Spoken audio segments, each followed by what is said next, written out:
রাজ্যে শিক্ষক নিয়োগ দুর্নীতি মামলায় মিডলম্যান প্রসন্ন রায় এবং শান্তিপ্রসাদ সিনহার স্থাবর অস্থাবর সম্পত্তি বাজেয়াপ্ত করল ইডি। কত টাকার সম্পত্তি বাজেয়াপ্ত করল ইডি দেখুন। কলকাতা জোনাল অফিস 2 এই সম্পত্তিগুলি অস্থায়ীভাবে বাজেয়াপ্ত করে ইডি, যার মধ্যে বেশ কিছু জমি ও ফ্ল্যাটও রয়েছে। এই সম্পত্তিগুলি প্রসন্ন এবং শান্তিপ্রসাদের এলএলপির অধীনে বেশ কিছু সংস্থার নামে নেওয়া ছিল, সেগুলি এদিন বাজেয়াপ্ত করে ইডি।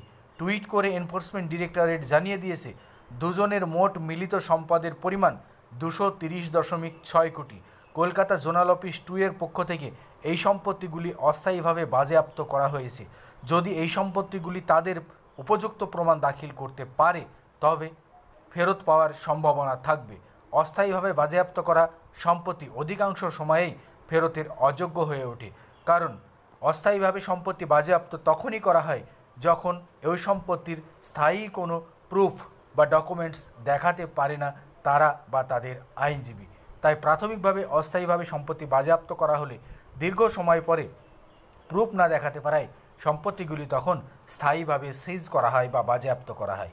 এবার মিডলম্যান প্রসন্ন রায় এবং শান্তিপ্রসাদ সিনহার স্থাবর অস্থাবর সম্পত্তি মিলিয়ে 230.6 কোটি টাকার সম্পত্তি বাজেয়াপ্ত করল ইডির কলকাতা জোনাল অফিস 2।